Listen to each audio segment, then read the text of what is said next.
Hello and welcome back to my Myrtle Beach real estate video blog where I'm bringing you relevant topics about our local real estate market here along the Grand Strand. Thank you as always for joining me. And I'm filming this video on Wednesday, November 7th, 2012, the morning actually after the big election. I thought it was important to bring a message today specifically around our local market and what's happening, and looking at some numbers and putting it in perspective post-election, because I have the good fortune of talking to a lot of people that own real estate here over the phone and through emails, and I heard so many people telling me that we're going to sell their property, or even people buying, Greg, I'm going to wait and see what happens during the election. So no matter where you stand, if your candidate, the person you voted for, won or lost, I wanted to talk to you about what's happening in our market and what we can see. Now, I thought it would be interesting to go backwards and look at 2008, the same time period, and look at some market statistics, because we are in such a different place right now in 2012, in the fall of 2012, than we were 4 years ago when you look at our real estate market locally. I mean, if you remember, the fall of '08 is when the stock market had that collapse of 777 points in one day.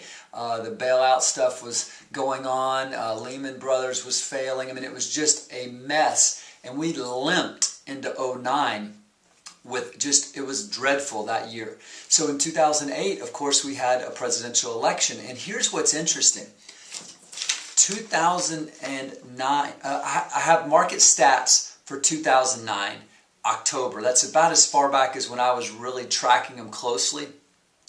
October of '09, we had 6,200 houses for sale, just single-family homes, and only 247 sold. Now let's go last month, October of 2012, only 4,000 homes for sale, so literally 33% less homes for sale, and just shy of 400 sold, 396.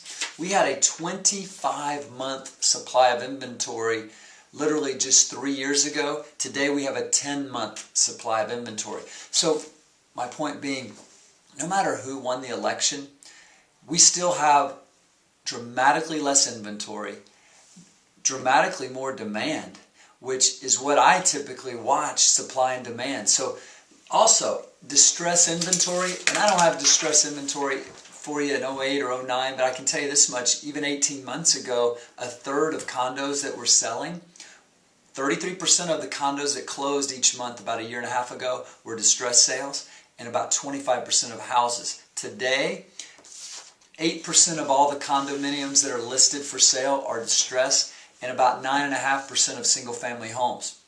So dramatically less distress inventory. That's important to watch. The numbers don't lie. When we look at the inventory today and the demand today, it's very encouraging. So I guess the message today is, the buyers and the sellers in this market after election are still going to buy and sell. '08, 4 years ago, was so different. No matter who occupied the White House, our financial world was in a bad period. I think we all would agree we're in a much better place today. There's still a lot of struggles. There's still a lot of issues. However, when we look at our market with literally 33% less inventory, with demand rising, with prices literally bottomed out at great value, Myrtle Beach, the Grand Strand is still a wonderful place to invest. I'm very optimistic on 2013. Are we going to see 2006 prices anytime soon? No. But I'm very optimistic that buyers that want to buy in this area see the value. And I just wanted to encourage you post-election, no matter who the guy you were rooting for, won or lost, I want to bring perspective to our marketplace on what's really happening when we look at inventory. My belief is, if you're a seller right now, I would not wait to put your property on the market. I think there's pent-up demand of people waiting to see what happened in the election. I think there will be, it's going to be a great little balance to the 2012 and into the first quarter. And as a buyer, the last time I checked, interest rates were still literally at 3.5 or better.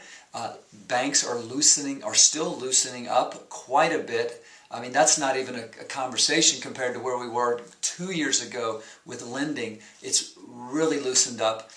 So encouragement would be the message on this video today. Thank you as always for watching. Please reach out to me if you've got a question specific to your property. Don't hesitate to call or email me. And I look forward to talking to you real soon.